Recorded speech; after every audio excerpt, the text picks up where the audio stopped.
I got it too. So the three speakers are going to be handling our talk today, and I'll have them say a few words about themselves in addition to what I might add here. The first lead will be Greg MacGillivray, who is one of the managing directors of S2S, which is a firm based in Calgary, which makes a commercial business out of assisting in developing scenarios and giving advice on over-the-horizon kinds of planning. Greg has over 20 years of experience in the energy industry and has subsequently been very involved in management and management-related activities, such as what you would expect of a management consultant, but one who also takes an over-the-horizon view, dealing with scenarios. Arden Brummell, as a longtime expert, he's over 30 years of experience in various aspects of strategic planning and management. He served as a professor of urban geography for several years. And probably to this group, one of the more important areas, he and his colleague Alan Blue, who I'll speak to in a moment, have spent a number of years working with the Shell scenario team, both in Canada and at their world headquarters. For those of you who may not know, Shell is one of the most influential companies in the world in terms of adopting Foresight methodology to deal with its complexity of businesses. And so these gentlemen have some considerable experience in one of those leading groups. Then I might just turn to Alan. He's a senior associate at S2S, and he has only 50 years plus experience in business. So he tried to retire and he failed at it. So he became a management consultant, and he's associated with S2S, of course, as I just mentioned. And he also had about 35 years of his career was in the Royal Dutch Shell Group. He's a graduate of Western Ontario, it says on his CV, University of Western Ontario, but of course nowadays it's called Western University. They changed the name. So he's got a degree in economics. So with that, I'll turn it over to Greg, and you can start the process. I see two more people have just, a whole bunch more. Graham Creedy, perhaps we could just have these people speak for a few moments. Graham, perhaps you could just do the tour de table part. Yeah, Graham Creedy, retired chemical engineer. I think you've frozen, Graham. Oh. Just try. Okay, that's it. Did you end at retired chemical engineer? Yeah, that's it. I kept it short this time. Okay. But you do teach chemical engineering at the University of Ottawa. Well, I teach risk management. Risk management. Yes, that's right. Okay, and David Harries, please. Just a quick word. I former several careers, currently rugby coach and security foresight. And you're in Kingston? In Kingston, Ontario, Canada's first capital. Yes. Thanks, David. I love it. Hello, Brian Colton. Hi, folks. How's everybody today? Brian Colton, 3 times retired since August 1st, 2019 from Canada's National Research Council. Been involved with Foresight for almost as many years as Peter Padbury, but not quite. How about as many as Jack? Even less than Jack, is the same period of time as with Jonathan Kaloff. Yes, okay. Well, of course, yeah, we all know Jonathan. At least some of us do. Do you know how he's doing health-wise? Very slow on the mend. Okay. Okay, thanks, Brian. And I thought I saw another name pop in there. Margaret Torrance, I saw your name.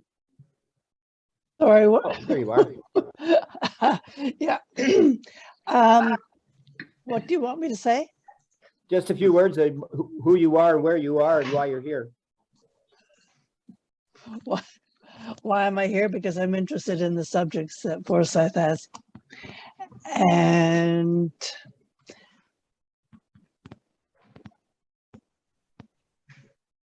I'm going to turn my face off because I'm also going to be working while I'm listening today. So I And hope you're you don't you're in mind. Waterloo. Oh, yes, there's that Yeah. too. Yeah. So we are scattered about. So let's get it over to the guys in Calgary. It's still morning there. So over to you, Greg. That's Excellent. morning I've without got an the, agenda here today. Again, you can adjust your screen view so you can see your other participants and the presentation. So play around with that. In the meantime, we've just gone through our introductions here. Tell you a little bit about S2S, our company, and the scenarios to strategy process. Alan will kick in a little bit on the so what of scenario planning from his perspective, having been in business for a very long time. I'll talk very briefly about how we developed our scenarios.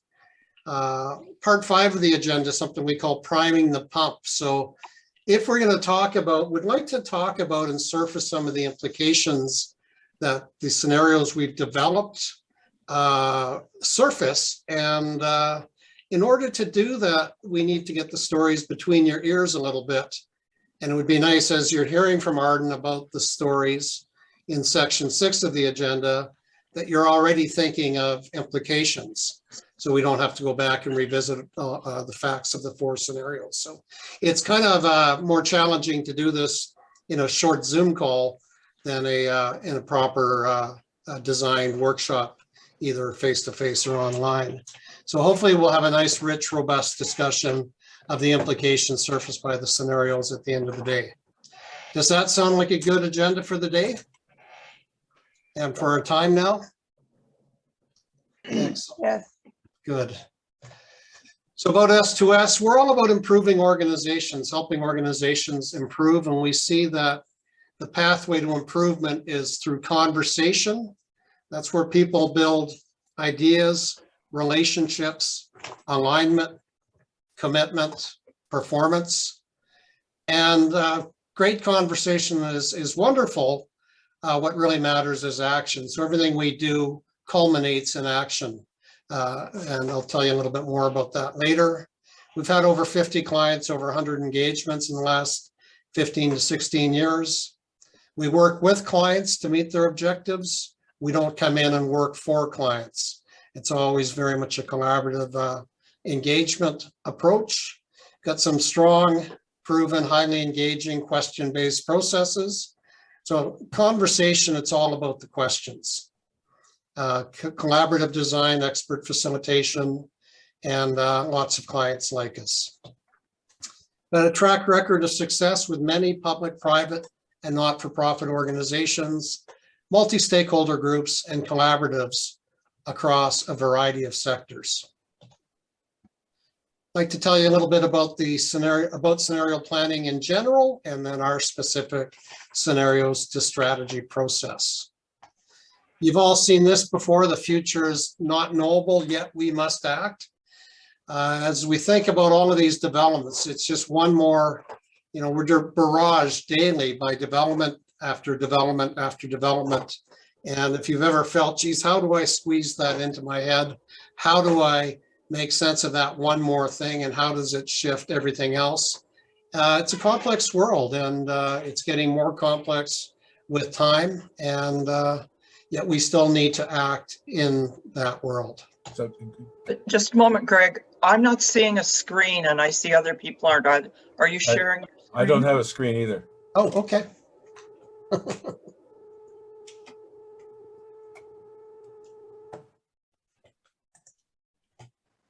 There we go. Perfect. Thanks, Barbara. So when we think about making decisions, we need to think about consequences. Strategy doesn't deal with future decisions, but with the futurity of our present decisions. Decisions involve 3 elements. Obviously, a choice, option A, option B, infinite number of options and choices. Some expectation of the future. When we make choices, we're always thinking about, or should be thinking about, how those decisions can play out into the future and what we can anticipate for consequences of our decisions. So scenarios simply broaden the range of expectations so we can better anticipate the consequences of our decisions. Scenario planning involves outside-in thinking. We consider forces in the global environment and then factors and actors in the organization's transactional environment, all of which impact on the organization. We describe uncertainty to be much like water. It's fluid, it's difficult to contain, it's difficult to get your arms around. We find scenario planning is a wonderful way, much like turning water into ice, to structure uncertainty so we can talk about it.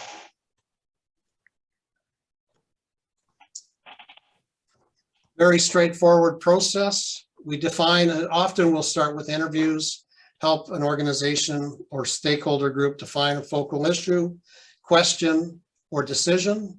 And we always talk about a relevant time frame. So what's the subject we're talking about and what's the time frame? We'll often look into the past to get some perspectives on how past events can play into the future. We identify driving forces, critical uncertainties, which are the two most important and most uncertain driving forces, to break out 4 plausible scenarios. And then we discuss implications and paths. Very simply, in our world, a scenario is an internally consistent story about the path from the present to a future horizon. Features of a good scenario is we want them to be believable, plausible. They're often creative in exploring new ground and new ideas. We want them to be focused, relevant, and significant to the organization. Internally consistent, the stories actually hold together. And most of all, we like them to be challenging. When we go through our process, we end up with 4 scenarios, and we find, there's often 1 or 2 scenarios that aren't surprising. The other 2 tend to be quite challenging. So we'll see how we go today on our post-pandemic scenarios. Well, the stories themselves are very important. The conversations the story evoke and the actions that they inform is where we see the real value from scenario planning. Scenarios focus on the right question, not so much what would happen, but what would we do if it did happen. 5-step scenarios to strategy process. Today, the first step would be scenario development, where we build plausible scenarios to explore the future. And we have that done today. So we'll be able to jump into step 2, which is the implications. We like to immerse the client group in identifying challenges, opportunities, and risks in each scenarios, identify issues and responses in each scenario, and then we have a way as we explore all 4 scenarios, we're able to surface broad areas of strategic focus or direction that are informed by the scenarios. Those 4 to 6 focus areas that get identified can be mapped directly into the heart of an organization's strategic plan. We can renew their vision, mission, values as the broad strategic imperatives.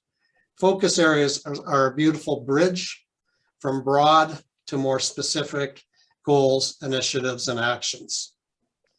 Scenarios can also be used to wind tunnel, to evaluate strategic options and risks. And we also can develop scenario signposts as an early warning system to help us anticipate the future as it begins to unfold. Greg, if I may. Sure. You used a term, I just wonder if you might clarify. You said to wind tunnel. Perhaps you might clarify what that means. So some of you from the National Research Council may have seen a few wind tunnels. Wind tunnels are tunnels that you do aeronautical testing in by putting wind through a tunnel. Just like a wind tunnel's got 4 walls, we have 4 scenarios that can be used to test any type of strategic decision. So how does this decision, this choice, play out across the 4 different futures? So that's exactly how we do wind tunneling. And Arden, would you like to add anything to that? Sure. I mean, Hey, good the afternoon. question that everyone. emerges Welcome is, to our committee of the whole meeting of Tuesday, September 7th, 2021. Just so you know, what's going on? today we No. have no final decisions will be made. These are recommendations that will go to council on September 21st. Hey, Ray, can you mute your speaker? Yeah, Everybody somebody's say speaking, what yeah. they need to say. We get to hear from lots of the public. Say what you need to say. Anyway, just that I don't know whether I can override it, but the notion of wind tunneling is you ask the question, if this scenario were to occur, For the what are the risks to the organization? Moved by Councillor Richardson. So it's a risk analysis. We're testing it. You're testing it. That's what it's doing.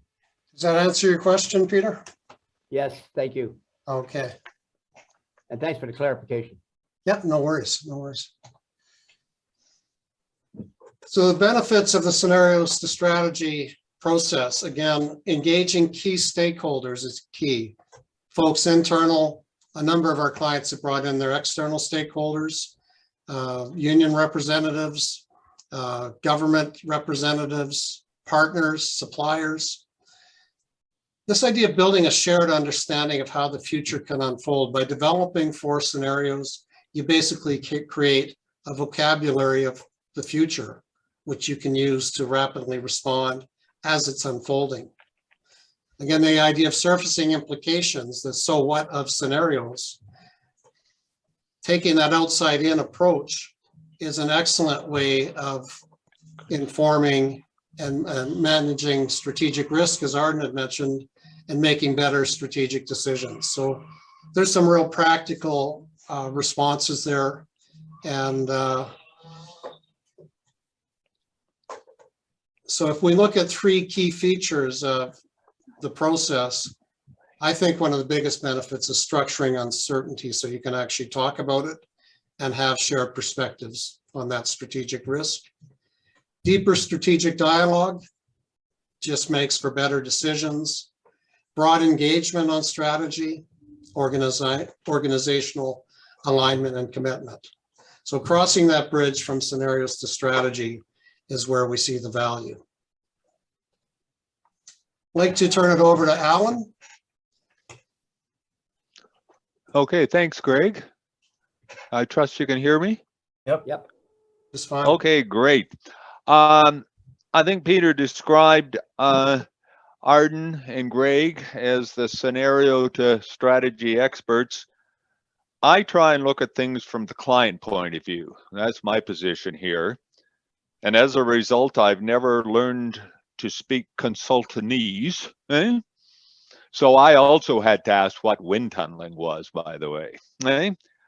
And while Greg has outlined the 5-step scenario to strategy process, what I'd like to do is add some color to that, or as I like to say, describe it in layman's terms, that we can all understand. And I stress that understanding the process and getting it right is vital as we look at these. So as Greg said, step 1, scenario development. How I describe this is developing plausible alternate ways that the world and our segment of it could possibly unfold over the next few years. Arden's going to discuss shortly, about the post-pandemic futures, and we've got together a group of 11 experts, or at least we think we're experts, and we've concluded the most pertinent driving forces going forward will be economic growth and the socio-political conditions. Now, we recognize up front that there's other driving forces which will also help shape our future, but it is felt that these are the 2 critical uncertainties that we've used to break out our 4 scenario futures. And by the way, we have developed detailed storylines for each of these scenarios. Arden will be touching on those. Now, we always like to do a third-party check on our thinking to avoid what is known as groupthink syndrome. So as a matter of interest, we have also discussed these scenarios with the County of Strathcona, which is the Alberta Industrial Heartland, who have had a task force on the same post-pandemic subject. And the county's task force independently came up with the same 3 driving forces that our group had. So it gives us more comfort. I also like to point out, as Greg said, we always try for 4 possible scenarios. And that's because if we don't, people like to choose the middle one as the one will likely occur and focus all their attention. We should also not try to assign probability to the different scenarios at this point, no matter what your engineers and accountants try and get you to do. Once we've developed those scenarios, then step 2, as Greg said, is scenarios to implications. This is where we ask what each scenario might mean to us. First, at an overarching level, and by the way, we've already done a lot of work on this as well, but still welcome your input. And secondly, at an organizational level, whether that organization is government, academic institutions, NGOs, businesses. For example, in one scenario, it might mean that Canada is seen as a safe haven for large investments. In another, it could mean rapidly changing social expectations and sometimes painful transitions to a new world of equality. In a different scenario, it might mean U.S. political behavior might radically change U.S.-Canada trade. We've already seen some examples of changed behavior towards Canada over the last few months, whether it's pipelines, oil imports, or differing border restrictions. So here we have to ask for each scenario, what are the potential threats, opportunities, and risks for each potential future to the client? This is where the client then uses their expertise with us guiding them through the process and expertly assisting them putting it all together. Which leads us to step 3, the issues and our responses to them. What are the best responses to these strategic implications, or I call them our challenges, opportunities, and risks in each of the 4 scenarios? Keeping in mind that we do not yet know how the world will unfold. This type of broad thinking informs the next steps. The basket of responses we come up to need to be workable, within our power to do, flexible for how the future unfolds, adaptable for changing priorities, and yet we cannot spend a fortune of time, money, and people preparing for everything, eh? Which leads us to the fact that strategy is about focus, eh? So in step 4 of the focus areas, out of this basket of potential responses, the organization needs to develop 4 to 6 strategic focus areas that are important for success regardless how the future unfolds, and that efficiently cover the widest spectrum of potential futures, no matter how the future does unfold. Now, this could be R&D or differentiation or marketing or new policies, eh? So once we get those, that leads us to step 5, the strategic development. The scenarios themselves fade into the background, and for each focus area, we develop specific goals, action items, responsibilities, and measurements. One thing I have learned over 50 years, if you want to get it done, you need to assign responsibilities and have measurements involved in it. Also, you might want to add in a few low cost, just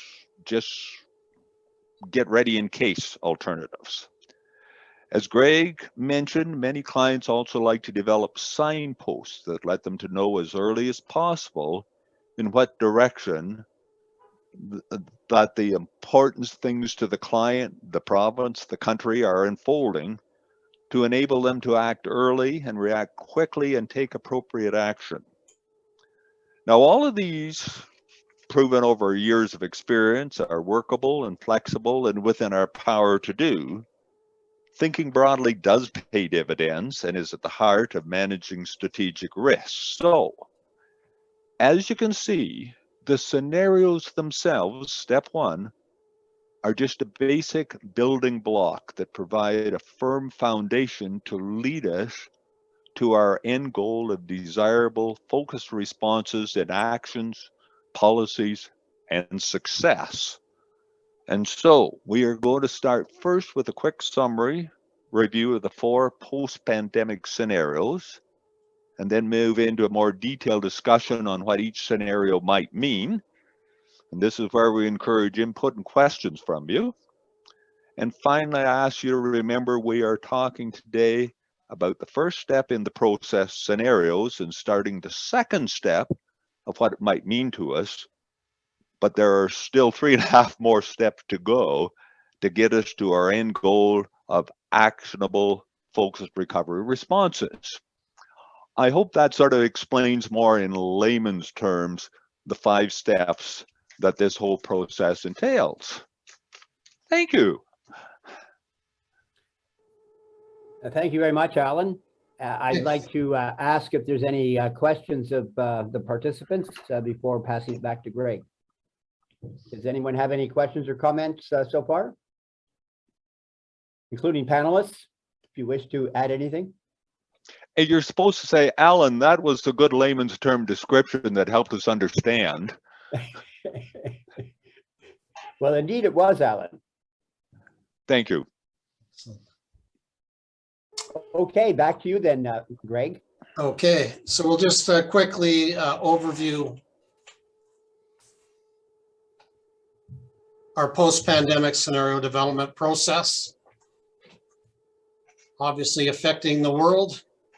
We talked about a focal question. So to frame our conversation, we thought looking out, not so much to how are we going to get out of this pandemic, what might the world look like post-pandemic?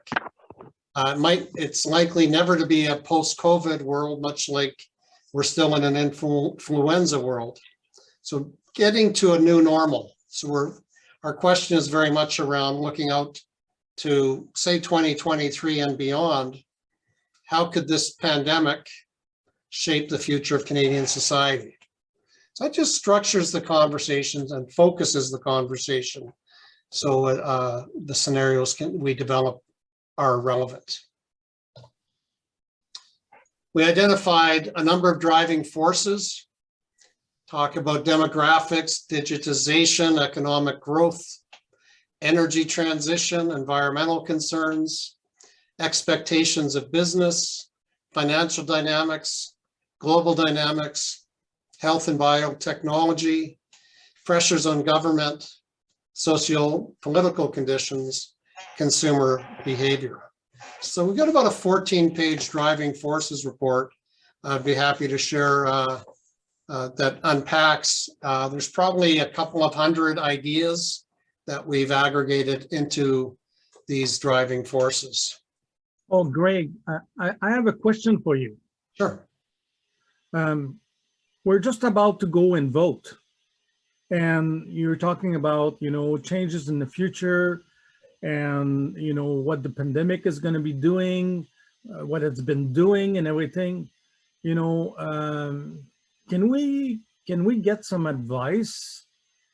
I mean, I'm not asking you to tell me who to vote for, but, can we have some sort of analysis of what your work has been doing towards what we should be thinking about voting for a new governance in Canada? And if you could consider that, I would love to hear from you. Well, let's pick that up in our implications conversation. Do these scenarios inform our decision at the ballot box? Sure. So that might be a way of framing that. So maybe Arden, you can think of some ways to cycle back to that. And you. excellent. Thank you for that, Richard. Excellent comment. And one of the interesting questions you've raised is simply that, does this election make a difference? We'll come back to that. So the next step in the process, we've identified driving forces. We then want to start to use the process to break out 4 futures. So it's a relatively simple process, question-based. So of these driving forces, we go through and we discuss and actually vote on which are the most important. Then we rank those from most to least based on the aggregate wisdom. There's lobbying we do when we go through the process. People say, I really think this driving force is more important than that driving force. We rank them, and then we explore uncertainty. If something's a critical uncertainty, it should have a wide range of outcomes. So what we do when we take, and then we put those 2 ideas together, importance and uncertainty, and we again have a voting process to go through and identify 2 driving forces that are both very important and highly uncertain. And the simple purpose of that, again, is to break out 4 distinctive scenarios, noting what Alan had mentioned, that all of the driving forces then show up in each of the stories. So in our work, we identified really the nature and structure of economic growth would be a critical uncertainty in shaping the future, and what we call socio-political conditions, not just social values, not just political choices, but that interplay between the society and the political process. John, I see you have your hand up. I'm just sort of wondering under the economic growth,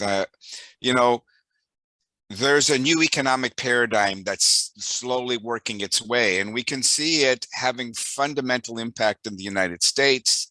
There are groups in Australia and the UK, modern monetary theory, Bitcoin. These aren't just neoliberal economics, right? These are changes in the role of government, really new type of narrative and a new sort of rebalancing of who controls the market. Is the market of commons? Is government a more active player, right? So modern monetary theory, the government can't run out of money. How they pay for it is not the question. What the resources are the question, and that could have huge implications on the not just economic growth, but social flourishing type of conditions, right? It changes the story. Well, two comments, John. First of all, we've simplified it here with the high and low, but we also are including in there the structure of the economy, and on the high side, we're including things like that there could be a new order, a new structure. Higher productivity is one of the key things here. It's not just it included in that. It's a much more dynamic world that we're viewing on the right. So we've said high, but we're also thinking that, and you'll see when we describe the scenarios, that's the case. Whereas on the low side, it's more like it's the same order of things. Productivity is low, competitiveness is poor. So there's a number of sub things in there that we will reveal. I shouldn't say reveal. We've included in our thinking about the scenarios. So I hope you'll see that emerge when we describe the scenarios. So your comments are right on. All right. Sort of like I'm also thinking of a post-capitalist society. Rifkin, Jeremy Rifkin talks about capitalism evolving to collaborative commons and stuff like that. So that's a fundamental restructure of see if we've captured that how idea. we think about it. See if we've captured that idea when we finish the scenarios. And this is the beauty of a deductive process, John, where you actually say, there's an infinite number of futures, and we can start sketching many, many, many. what becomes a challenge is how do we differentiate them? How do we tell them apart? And so the deductive process that we go through of going from many factors into driving forces, into critical uncertainties, that's how we structure the uncertainty so we can actually talk about it. This is not, as Greg says, there's an infinity of futures. What we're saying here are these are 4 important ones that we need to think about. And not all of them. And hopefully can learn from. The second critical uncertainty is whether society is going to be fundamentally cohesive or divisive in terms of how things shape out. So we plot those 2 critical uncertainties. We've come up with 4 stories with different unique combinations of the critical uncertainties. And then each story takes on a life of its own as we consider how the other driving forces play out into the story. Greg, we have a question or a comment from Craig. Okay. I can't see your Craig. screen, Peter. So thank you for that. You'll have to go on mute, Craig.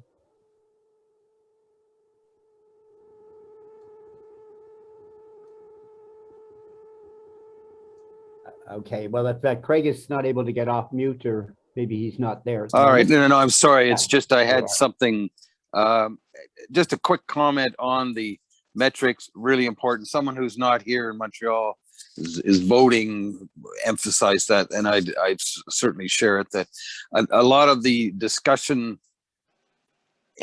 is, if you will, academic and leaves the metrics behind, and productivity is the one that you mentioned was very much incorporated. So I look forward to that and would highly emphasize that if you're going to have a serious discussion of trade-offs, you really have to look at what the real productivity impact is. Thanks. Excellent comment. Thanks, Greg. So these are 4 stories that Arden's going to delve into each story, but very simply, we start with a unique combination of each of the 2 driving forces. So if we have high economic growth to the right, we have 2 worlds. One, if it continues to be divided and we have an economic recovery, we call that story Wealth Divides. Higher economic growth and a more cohesive world where we actually decide we can shape the future and build the future we want together. That's a future we call New Paths. If the economy doesn't come back, and there's some risk of that, we could have in the lower left, low economic growth and a very divisive socio-political conditions, and we call that story Hard Landing. And then in the upper left, low economic growth, perhaps for some other reasons, and a more cohesive socio-political conditions. We call that story More with Less. So I'm sure you'll be interested to hear a little bit more about how each story unfolds. Before we go there, we want to prime the pump and set up for implications. If we want to talk about the so what of the scenarios, we could think a little bit about the ballot box. But if we could set up and ask each of you just to grab a piece of paper and a pen and write down or just put on your pen orthogonal axis, and think about, would like you to think, as Arden's sharing with you, as you hear things about the stories, because we're not going to be able to immerse you all in the stories quite the way we would like to. When we do a workshop, everyone's actually got a full dissertation of the 2-page stories or 4-page stories in other cases, and they actually will mark up a hard copy with what they see as challenges to overcome, opportunities that could be pursued in a scenario, and risks to be managed. So if each of you can do that, that will turn the time that Arden spends into more of an active listening situation, and it will prime the pump for our discussion of implications for each of the 4 scenarios. Is everyone clear on that? So I'd ask you to just put a matrix down, put each of the 4 titles, and challenge yourself to identify one challenge, one opportunity, and one risk as Arden's sharing each of the stories. He'll share 2 slides on each story, and we can even have some light conversation around each story. But if you can identify from your perspective, from the perspective of perhaps the government of Canada, the government of Ontario, from the perspective of your municipality, from a public sector organization, a private sector organization, a nonprofit, what are some implications that arise for you? And hopefully that will trigger a more robust conversation after we hear from Arden. So just to add to that, take a piece of paper, draw 2 axes on it.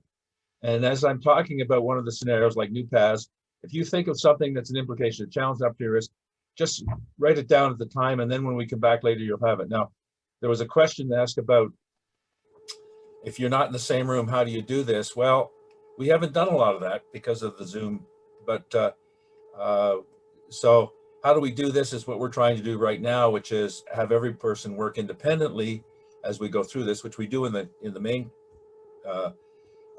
present workshops as well. But so this is just to trigger your thoughts. If you hear something, write it down and then we can talk about it later. Any questions about that? Yes.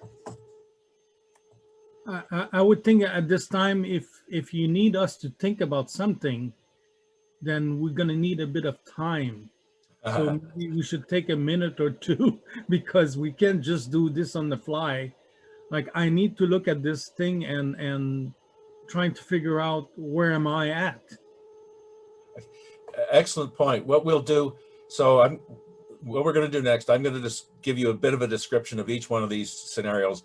I'll pause for a second or 2 after each one and let you write that stuff down before I go to the next one. Does that work for you? And how we queue up this conversation as we immerse clients in each of the 4 scenarios, we tend to go into breakouts. And it's not a question of trying to figure out which of these futures is going to happen. It's new paths is the only future. If it were the only future, what challenges arise from that future, from my perspective? What opportunities? There's opportunities in every future. And if you're not sure if something's a challenge or a threat or an opportunity, it's a risk, you know it's important, it's something we need to manage somehow. So that's exactly the process we go through. So as Arden shares each of these 4 futures, just imagine as he starts, each future this is the future that I'm facing. That's the paradigm we want you to embrace. Any questions? Okay, we'll move on. Arden, I'll advance the slides for you. Okay, we have quick descriptions here, just an overview. So I'll just run through each one of them and then we're going to come back in more detail. So new paths is one in which we have strong economic growth and an evolution to a more cohesive society. So on the economic side, we have a huge amount of pent-up demand that fuels an economic resurgence. People are spending the money. But I think the key to this scenario is really that we have accelerated digitization and also digitization in terms of health and biology as well in here. And this rapid digitization and innovation is really what drives the growth in this case, or one of the aspects of growth. As we have growth and as people are more concerned about inequality, we see an evolution here to a more cohesive society. So in some respects, and greater community prosperity. So there's a notion here about productivity growth, demand growth, prosperity, leading to greater equality. In the bottom right-hand one, I'm going to come back to all these. So if you have questions, wait until I get into the more detailed one. Sure. Just briefly, in wealth divides, again, we have the pent-up demand, strong economic growth. It creates huge wealth. And for many people, they're really happy about that. But there's a lot of people left out of this thing. And in particular, the disparity increases. So we have a great deal of overall prosperity, but a great many people who are not included in this particular one. And that eventually erodes the growth, as well as there creates economic problems in that particular scenario. Bottom left, we asked the question here is, you know, what if all this talk about pent-up demand and stuff doesn't happen? What happens there? In hard landing, the growth is sluggish.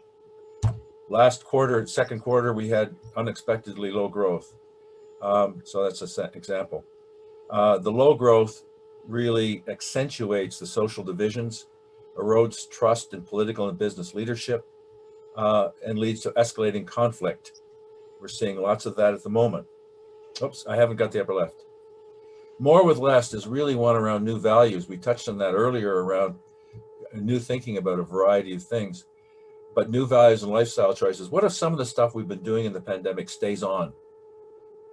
For example, we don't feel like we have to have a new car every 3 or 4 years. Maybe we can get by with less, or we're happy with less. So it's the new lifestyle choices emerges from the pandemic and shifts the focus of society towards people, well-being, community, greater equity, and social cohesion. So, as I'll say later, this is more about well-being and quality of life rather than what we might call standard of living. Okay, quick overview, just to get you on the same page.